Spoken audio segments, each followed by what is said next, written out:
الرحمن الرحيم إن الحمد لله والصلاة والسلام على رسول الله محترم اساتذہ کرام، پیارے بچیوں، کافی وقت سے اپنے اساتذہ کی زبانی آپ نے قرآن اور احادیث کی روشنی میں اور تربیت کے عنوان سے بہت کچھ سماعت فرمایا ہے۔ عملی زندگی کے لیے جو کہا گیا ہے اتنا بہت ہے، پھر بھی حکم ہوا ہے 3 چیزوں کی طرف روشنی ڈالنے۔ ان 3 چیزوں سے پہلے آپ کے مدرسے میں آنے کا اور یہاں سے رخصت ہونے کا، تعلیم کی تکمیل کا یہ جو وقت ہے، یہ ان بچیوں کے لیے خاص طور سے یہ نصیحت جن کا ابھی وقت مکمل نہیں ہوا۔ مدارس میں بتائے گئے وہ دن آپ اس وقت یاد کریں گی جب مدرسے سے نکل جائیں گے۔ سب سے قیمتی لمحات ہوتے ہیں، سب سے قیمتی گھڑیاں ہوتی ہیں جو مدارس اسلامیہ کی دین رسول سیکھنے کے لیے ہوتی ہیں،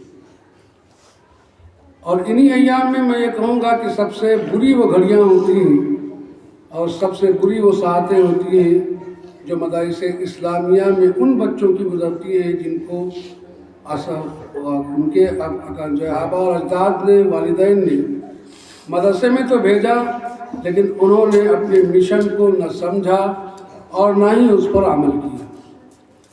بہت ساری ایسی بچیاں رہتی ہیں مدارس اسلامیہ کے اندر جن کا محنت کرنے کا بالکل جی نہیں چاہتا۔ مدرسے میں آ گئی، جو جی چاہا پڑھ لیا، جیسے جی چاہے سو گئے، جیسے جی چاہے اپنی زندگی گزار دی۔ وقت بتانے کے لیے آتی ہیں۔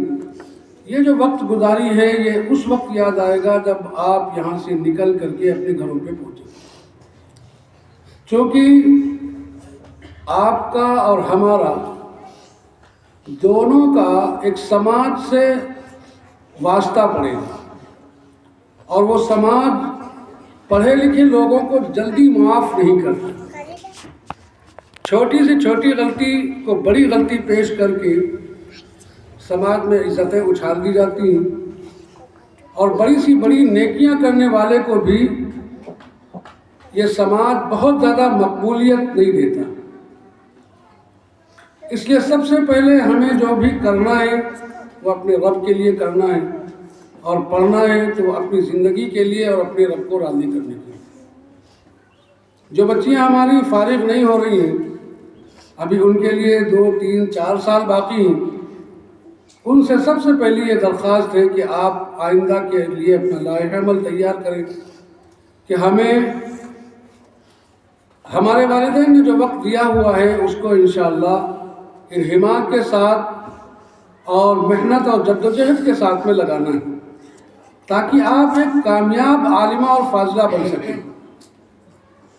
جس جانب آپ گزر جائیں، جس قصبے اور قریہ کے اندر آپ کا گزر ہو اور آپ کا پہنچنا ہو، آپ کی وجہ سے لوگ یہ سمجھیں کہ دین سیکھنا، دین پر چلنا اور دین کا پڑھنا یہ انتہائی ضروری ہوا کرتا ہے۔ آپ کی چال ڈھال کو، آپ کے نظام کو، آپ کی تربیت کو دیکھ کر کے لوگ اس جانب رجوع کریں۔ مجھے جو 3 باتیں عرض کرنی ہیں وہ انسان کے اندر سب سے قیمتی سرمایہ ہے اور اسی کے اندر ہے۔ آپ کو معلوم ہوگا کہ انسان کی بہترین صورت کے لیے اس کے چہرے کا انتخاب کیا جاتا ہے، یعنی کسی کو اچھا سمجھنا ہو، اچھا پہچاننا ہو، اچھا دیکھنا ہو، کسی کو خوبصورت اور بدصورت سمجھنا ہو تو پورے جسم اور باڈی کو نہ دیکھ کر کے انسان کے چہرے کو دیکھ کر کے فیصلہ کیا جاتا ہے۔ اسی چہرے کے اندر رب ذوالجلال نے 3 چیزیں رکھی ہوئی ہیں۔ جن 3 چیزوں کی وجہ سے انسان بہتر سے بہتر زندگی گزار سکتا ہے، اور انہی 3 چیزوں کے ذریعے سے انسان سب سے گری ہوئی اور گھٹیا قسم کی زندگی گزارنے والا بن جاتا ہے۔ ان میں سب سے پہلے ہماری اور آپ کی زبان، اور اس کو رکھا بھی اللہ رب العزت نے ایک تو سامنے رکھا ہوا ہے اور پہلے رکھا ہوا ہے۔ چہرے میں جو منہ کا حصہ ہے اس کے اندر ایک چھوٹا سا ٹکڑا جسے زبان کہا جاتا ہے، یہ وہ زبان ہے جس کے ذریعے سے آپ نے ابھی بخاری شریف کی تکمیل کی ہے، اللہ کے نبی صلی اللہ علیہ وسلم کی حدیث شریف پڑھا اور اس کی تکمیل کی، دیگر کتب احادیث کو بھی آپ نے پڑھا۔ اس زبان پر آپ کو کنٹرول کرنا ہے۔ خاص طور سے ہماری بچیاں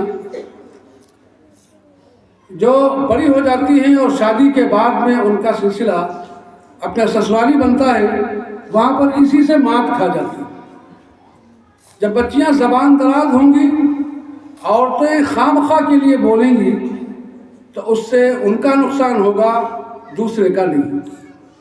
ایک تو پریکٹیکل ہوتا ہے جو انسان پر بیتتی ہے وہ بتاتا ہے۔ والدین ہمیشہ اپنے بچوں کو اپنی وہ باتیں بتاتے ہیں جو ان کی زندگی میں عام متن گزر چکی ہوتی۔ زبان کی احتیاط آپ اپنے اوپر خود فکر کریں کہ ہم پر کتنی لازم ہے۔ ان 3 چیزوں میں زبان کے تعلق سے بھی 3 ہی چیزیں ہیں۔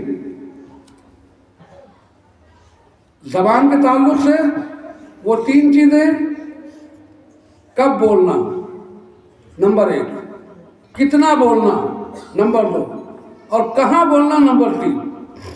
یہ 3 چیزیں آپ یاد رکھیں زبان کے تعلق سے: کب بولنا ہے، کتنا بولنا ہے، اور کہاں بولنا ہے۔ گھروں میں عام طور پہ گھریلو زندگی کے اندر لڑائی جھگڑے فسادات ہوتے رہتے ہیں، ایک دوسرے پر کٹاچ ہوتی ہے، تال و تشنیع ہوتی ہے۔ ایسے موقع کے اوپر آپ پر یہ لازم آتا ہے کہ آپ اپنی زبان کو بند کر کے رکھیں۔ کوئی سائل بھی نہیں وہاں پر کہ آپ سے سوال کرے کہ آپ کی رائے کیا ہے۔ جھگڑا دوسرے سے ہو رہا ہے، باتیں دوسرے سے ہو رہی ہیں، کسی دوسرے کی بات ہے اور آپ نے اپنی زبان کو کھول دیا، فساد بڑھے گا۔ لوگوں کے درمیان آپ کی عزتیں نیلام ہونے کا اندیشہ رہتا ہے۔ تو اس لیے کب بولنا ہے اس کا انتخاب کرنا، کہاں بولنا ہے۔ آپ سے کسی نے کچھ پوچھا ہی نہیں ہے، کچھ کہا ہی نہیں ہے، اور آپ نے خواہ مخواہ کے لیے اپنی زبان دراز کر دی اور بولنا شروع کر دیا، عزت نیلام ہو جائے گی۔ کتنا بولنا ہے، آپ سے کہا گیا، کسی چیز کے بارے میں سوال کیا گیا، کچھ معلوم کیا گیا، آپ نے اتنا اپنی زبان کو لمبا کیا اور اتنی لمبی چوڑی تقریر کر دی جس کی کوئی ضرورت نہیں تھی۔ اب لوگ آپ کو برا سمجھیں گے کہ ہم نے کہا کیا تھا، جواب کیا ملا، سوچا کیا تھا، ہوا کیا، کتنا کہنا چاہیے تھا، کہاں تک کہہ دیا۔ اس لیے زبان پر ہمیشہ سے کنٹرول کرو گی تو عزت ملے گی انشاءاللہ۔ زبان پر کنٹرول نہیں ہوگا تو عزت نہیں ملے گی۔ یہی زبان ہے جس کے ذریعے سے آپ کو عزت اور آپ کی بے عزتی یہ سبب بن سکتی ہے۔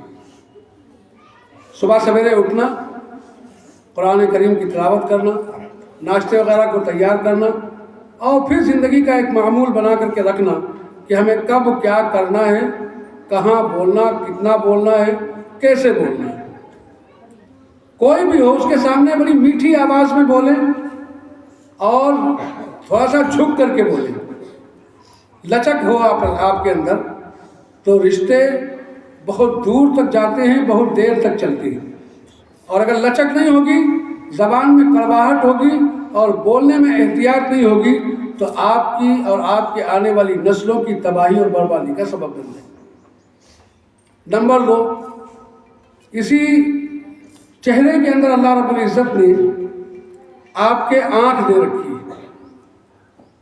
آنکھ کے تعلق سے بھی یہ حدیث کی پوری حدیث میں نے نہیں پڑھی ہے، لیکن حدیث کی یہ تفصیل ہے۔ آنکھ انسان کو عزت دیتی ہے اور بے عزت کرتی ہے۔ اس کے سلسلے میں بھی وہی تینوں چیزیں ہیں، کہاں دیکھنا ہے، کتنا دیکھنا ہے اور کس کو دیکھنا ہے۔ آنکھ کہاں دیکھنا ہے، کتنا دیکھنا ہے، کس کو دیکھنا ہے، پوری تفصیل کرنے کی ضرورت نہیں ہے، تینوں چیزیں آپ سمجھ سکتے ہیں کہ آپ اپنی عزت کی حفاظت، اپنے آپ کو عزت دار بنانے کے لیے اور اپنے گھریلو نظام چلانے کے لیے آپ کے اوپر کتنا ضروری ہے کہ کتنا دیکھیں، کہاں دیکھیں، کس کو دیکھیں۔ اسی تعلق سے اسی چہرے کے اندر یعنی اسی اوپری حصے میں جو سر کا حصہ کہلاتا ہے، اس میں کان ہوا کرتا ہے۔ دیکھنے میں تو کہیں نہ کہیں احتیاط ہو جاتی ہے، لیکن دو چیزیں زبان اور کان، یہ عورتوں کے کان اتنے بڑے ہوتے ہیں اور زبان اتنی لمبی ہوتی ہے جس کے بارے میں بڑے بڑے علماء نے بڑی بڑی کتابیں لکھی۔ میرے ایک دوست ہوا کرتے ہیں مفتی اعجاز الدین ظفر القاسمی صاحب دامت برکاتہ العالیہ، انہوں نے ان دونوں چیزوں کے اوپر مجھے کتابیں دکھائیں کہ دہلی کے اندر باقاعدہ میلہ لگتا ہے اور عورتوں کی زبان کے نام سے کتابیں بکتی، لمبی سی زبان بنائی ہوئی ہے کتاب کے اوپر، عورتیں کب بولتی ہیں، کتنا بولتی ہیں، کیا بولتی ہیں، یہ پوری تفصیل اس میں لکھی ہوئی۔ اور پھر کان بھی ہمارے ایسے ہی ہوتے ہیں، ذرا کسی کی بات کو خواہ مخواہ کے لیے سننا، کتنا سننا، کیا سننا، کہاں سننا، یہ سننے کے تعلق سے کہاں سننا یہ آپ جانتی ہیں، ہماری اپنی بات ہے تو ہم سن لیں، کتنا سننا ہے یہ بھی ہمیں معلوم ہے، کس کی سننا یہ بھی ہمیں معلوم ہے۔ خواہ مخواہ کے لیے ان کانوں کے اندر آپ اپنی گھریلو زندگی برباد کرنے کے لیے دوسرے کی باتوں کو سننے، کان لگائیں، اور آج کے دور میں خاص طور سے موبائل جو زبان، آنکھ اور کان یہ تینوں کا مجموعہ ہے، دیکھا بھی جاتا ہے، سنا بھی جاتا ہے اور کہیں نہ کہیں زبان کا بھی استعمال اس میں کیا جاتا ہے۔ تو یہ سر جو ہے، جس سر کے اندر اللہ رب العزت نے فضیلت بھی رکھی ہے کہ اس کو سب سے اوپر بنایا ہے، اللہ چاہتا تو سر کو کہیں دائیں بائیں نیچے رکھ دیتا، لیکن سر بڑا محترم انسان کا ہوتا ہے، تو اس سر کے پورے سر کی حفاظت کرنی ہماری اور آپ کی ذمہ داری ہے۔ اب پورے سر میں یہ تینوں چیزیں آ جاتی ہیں، کان، آنکھ اور ناک، اور ان تینوں کی حفاظت سے آپ کی حفاظت ہوتی ہے اور ان تینوں کے ذریعے سے آپ کی خوبصورتی کی چرچا بھی ہوتی ہے اور آپ کی خوبصورتی کی باتیں بھی بتائی جاتی ہیں، اور اسی کے ذریعے سے آپ کے اخلاق اور کردار کا تذکرہ بھی کیا جاتا ہے۔ اس لیے ہم امید کرتے ہیں کہ آپ اور جو بڑی بچیاں ہیں وہ اپنی زندگی کے اندر یہ تین باتیں خاص طور سے یاد رکھیں گی کہ ہمیں زبان کا استعمال کم کرنا ہے، کتنا کرنا، کہاں کرنا، کیسا کرنا، یہ بات سوچ اور سمجھ کے بولنا ہے کہ بولنے سے پہلے تول کر کے الفاظ بولے جائیں تاکہ آپس کے کوئی اختلاف اور لڑائی جھگڑا نہ ہو۔ عورتوں کے گھروں کے اندر عورتوں میں اسی زبان کی وجہ سے ہی اختلافات ہوتے ہیں، جھگڑے ہوتے ہیں، برداشت کا مادہ بالکل نہیں ہوتا۔ اس لیے برداشت سیکھیے، اپنے گھر کو آباد کرنا ہے تو ان تینوں چیزوں کو اپنے کنٹرول میں رکھنا ہے، اور اگر ان کنٹرول ہو جائے گا تو گھر برباد ہوگا، مار پیٹ ہوگی، جھگڑے فساد ہوں گے، اور پھر آپ کی زندگی کیسی بنے گی یہ آپ سمجھیں۔ خود انسان زندگی اپنی بناتا ہے، کوئی بنانے کے لیے نہیں ہوتا۔ عزت کروائی نہیں جاتی، عزت لوگ کرتے ہیں۔ اب کیسے کریں گے؟ زیادہ بولیں گے آپ تو آپ کی عزت نہیں ہوگی، زیادہ غلط سنیں گے آپ کی عزت نہیں ہوگی، غلط دیکھیں گے آپ کی عزت نہیں ہوگی۔ تینوں کا سلسلہ اگر آپ سربلند رہنا چاہتی ہیں اور اپنے سر کی حفاظت کے ساتھ ساتھ اپنے آپ کے اخلاق اور کردار کو سنوارنا چاہتی ہیں تو ان تینوں چیزوں پر عمل کرنا پڑے گا۔ آخری بات، ایک چھوٹے سے خادم ہونے کے ناطے، کیونکہ شاید بار بار ایسے موقع نہیں ملتے ہیں، اور آج کی یہ مجلس میں خاص طور سے مبارکباد دوں گا ان اپنی ٹیچروں کو کہ آج کا یہ پروگرام بہت اچھا لگ رہا ہے۔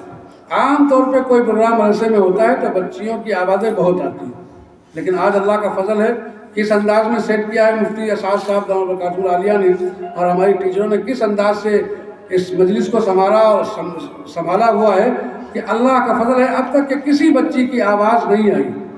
ایسے ہی پروگرام ہوتے ہیں. کوئی مہمان آ جائے ہمارا تو ہماری آوازیں ویسے ہی پست ہونی چاہیے اور پروگراموں میں تو بالکل نہیں آنی چاہیے.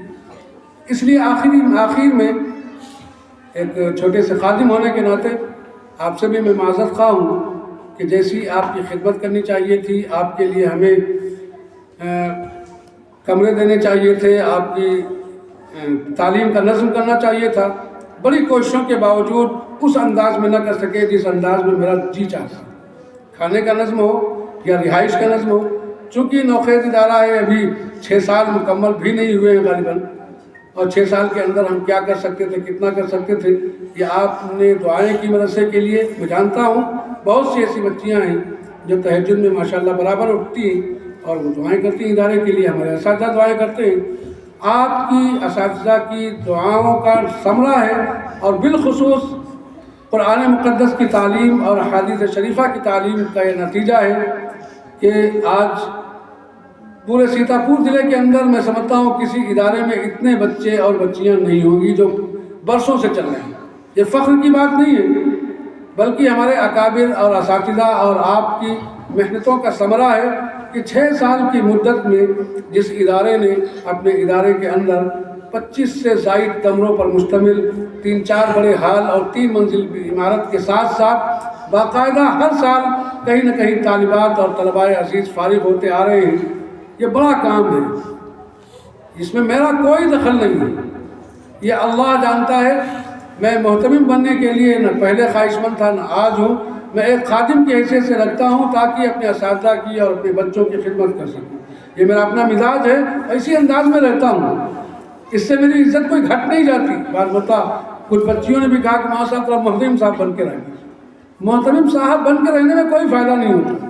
خادم بن کے زندگی گزارنے میں جو فائدہ ہوتا ہے میں سمجھتا ہوں وہ محتمم گیری میں نہیں رہتا. اس لیے اپنے آپ کو ہمیشہ خادم خود سمجھیے.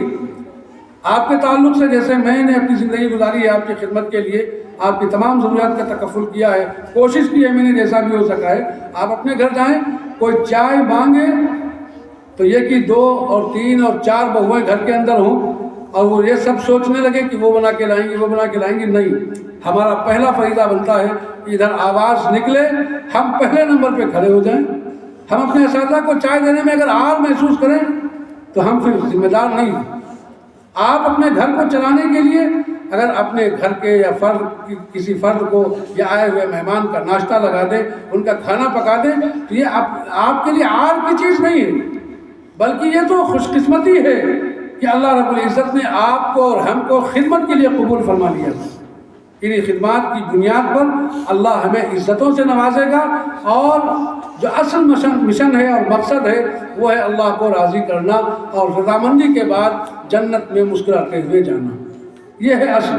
ان تمام چیزوں، چاہے مدارس اسلامیہ ہوں، تعلیم و تعلم ہو یا گھر کی خدمات ہوں، ان تمام چیزوں کا اصل جو ہے وہ ہے اللہ کی رضا اور اللہ کو راضی کرنے کے ساتھ ساتھ جنت کا داخلہ. اللہ راضی ہوگا تو جنت میں داخلہ ہو جائے گا. یہ چھوٹی سی زندگی ہے، لڑ بھیڑ کر کے اگر گزار لو گی تب بھی کوئی مسئلہ نہیں، اچھی طریقے سے گزار لو گی گزر جائے گی. لیکن کل میدان محشر میں بھی اور جانے کے بعد دنیا میں بھی لوگ عزت کے ساتھ نام نہیں لیں گے. اس لیے اپنی زندگیوں کو سنوارو، اچھا بناؤ، آنے والی نسلوں کو دینی تعلیم سے جوڑو اور جہاں بھی آپ جاؤ وہاں پر خود مدرسہ بن جاؤ.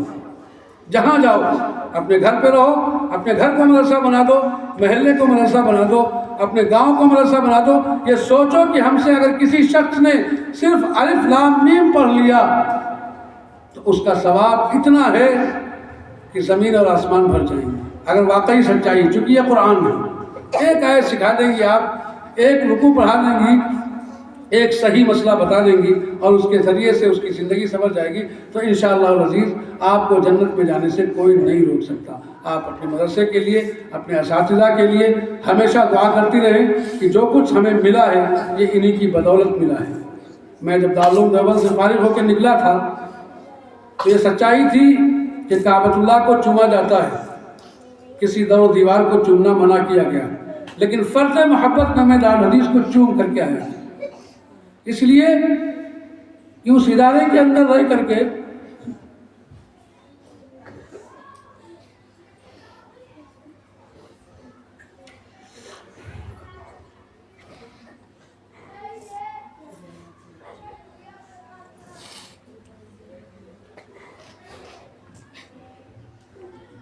دارالعلوم دیوبند کے اندر اچھوں کا داخلہ نہیں ہوتا۔ اللہ کا کرم ہوا تھا کہ میرا داخلہ ہوا، اور جب میں رخصت ہو رہا تھا تو اس کے در و دیوار کو چوم رہا تھا کہ آج یہ رخصتی کا دن ہے، نہ جانے کب آنے کو ملے اور کب اساتذہ کی ملاقات ہو۔ کتنے اساتذہ ہمارے جو دنیا سے رخصت ہو گئے، ان سے دوبارہ ملاقات نہیں ہو سکی۔ بڑی محنتوں کے ساتھ پڑھایا تھا۔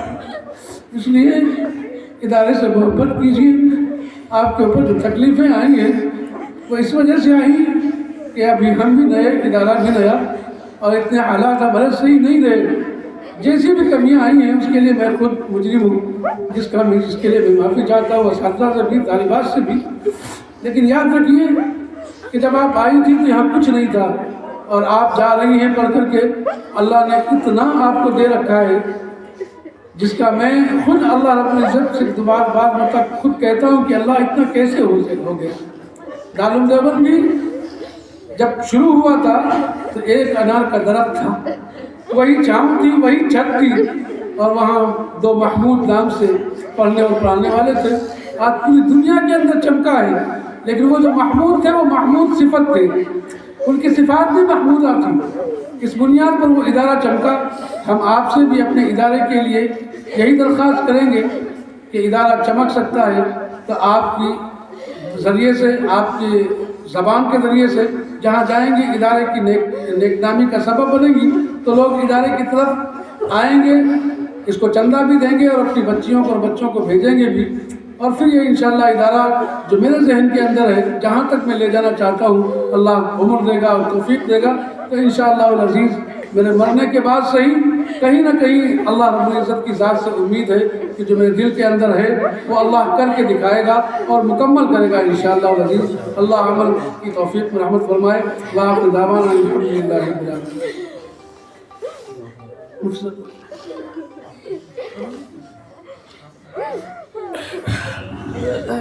دعا کر لیں بھائی۔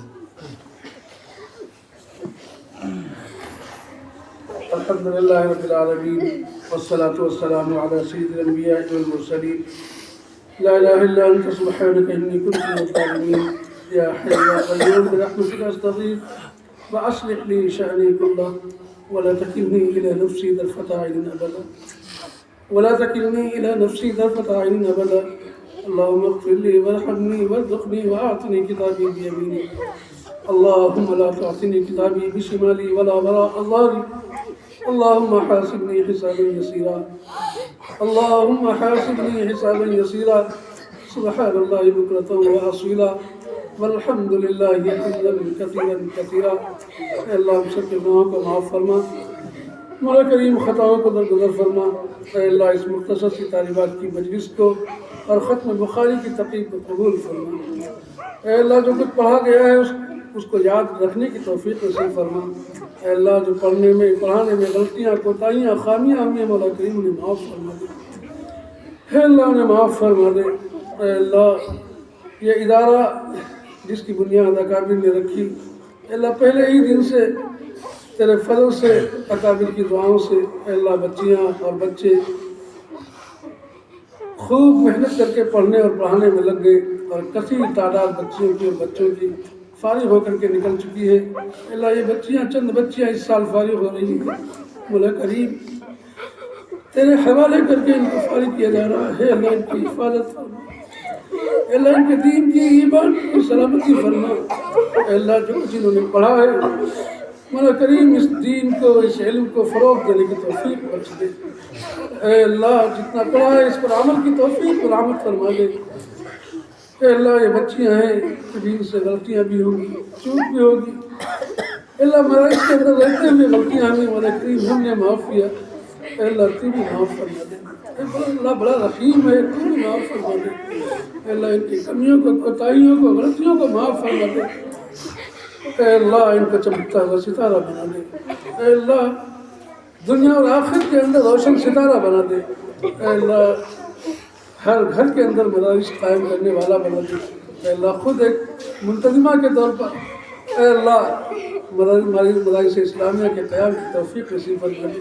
اے اللہ یہ جہاں جائیں وہاں مدرسہ بن جائے، جس جگہ بیٹھ جائیں وہاں قرآن کی تعلیم عام کرنے والی بن جائے، جہاں پہنچ جائیں وہاں اپنے اخلاق اور کردار کے ذریعے سے اس فضا کو منور فرما دے۔ اے اللہ یہ تیرے حوالے کی جاتی ہے، اے اللہ ان کی حفاظت فرما لینا۔ اے اللہ دائیں سے بائیں سے آگے سے پیچھے سے ان تمام بچوں کی حفاظت فرما لینا۔ اے اللہ چونکہ ان کا نام اس ادارے سے جڑ گیا ہے، اے اللہ کہیں ایسا نہ ہو کہ ان کی وجہ سے ادارے کو یا ادارے کی وجہ سے ان کو کوئی ضرر اور تکلیف پہنچے۔ اے اللہ اس لیے ہم ان کی حفاظت کی دعا مانگتے ہیں۔ مولا کریم پڑھائی کے ختم کرنے کی کوئی عمر نہیں ہوتی، اے اللہ ان کے مطالعے کا شوق انہیں پیدا فرما دے۔ اے اللہ ان کے گھروں کو چلانے کا شوق پیدا فرما دے۔ اے اللہ بہترین انتظام کرنے کی توفیق نصیب فرما دے۔ اے اللہ ان کے اخلاق اور کردار کو سنوار دے۔ اے اللہ جس انداز میں صحیح جتنا بھی صحیح، اے اللہ تیری بندیاں ہیں، اے اللہ ان تیری بندیوں نے اسکول اور کالج کی راہ نہ لے کر کے تیرے دینی اداروں کی راہ لی تھی، صرف اس لیے کہ ہم اللہ تیرا دین سیکھیں گے، نبی کی تعلیمات سیکھیں گے، اس پر عمل کریں گے۔ اللہ جیسا یہ سوچ کے آئی تھی ہم ویسا نہ کر سکے، اتنا نہ پڑھا سکے، اس انداز کی تربیت نہ دے سکے۔ اے اللہ تو مربی حقیقی ہے، اے اللہ تو ان کی تربیت فرما دے، اے اللہ تو ان کی تربیت فرما دے، اے اللہ ان کی تربیت فرما کر کے نکھار دے۔ اے اللہ ان کو پوری دنیا کے اندر اے اللہ ان کے علم کا، ان کی تربیت کا، ان کے اچھے اخلاق کا ڈنکا دیجیے۔ اے اللہ انہیں قبول فرما لے، اے اللہ قبول فرما لے، اے اللہ قبول فرما لے۔ مولا کریم اساتذہ کرام نے اور استادیوں نے جو محنتیں کی ہیں، اللہ ان کی محنتوں کو قبول فرما لے، اور اس کے صلے میں اللہ ان تمام حضرات کو جنت الفردوس میں جگہ عطا فرما دے۔ اللہ جنت الفردوس میں جگہ عطا فرما دے۔ اللہ اس مدرسے کے اندر بہت سارے تعمیری اور تعلیمی کام باقی ہیں، مولا کریم بخاری کے صدقے میں جو احادیث پڑھائی گئی، تیرے رسول کا قول پڑھایا گیا، اللہ اس کے صدقے میں اللہ تجھ سے دعا مانگتا ہوں، اللہ ان کی تکمیلات فرما دے، اللہ ان کی تکمیل فرما دے، اللہ جو جائز عزائم ہیں، ارادے ہیں، اللہ ان کی تکمیل فرما دے۔ مولا کریم ہم سب کی دعاؤں کو اپنے پیارے حبیب حضرت محمد مصطفیٰ صلی اللہ علیہ وسلم کے صدقے بفعل میں قبول مقبول فرما لے۔ ربنا وتقبل منا انك انت السميع العليم وتب علينا انك انت التواب الرحيم وصلى الله على النبي الكريم آمين برحمتك يا ارحم الراحمين۔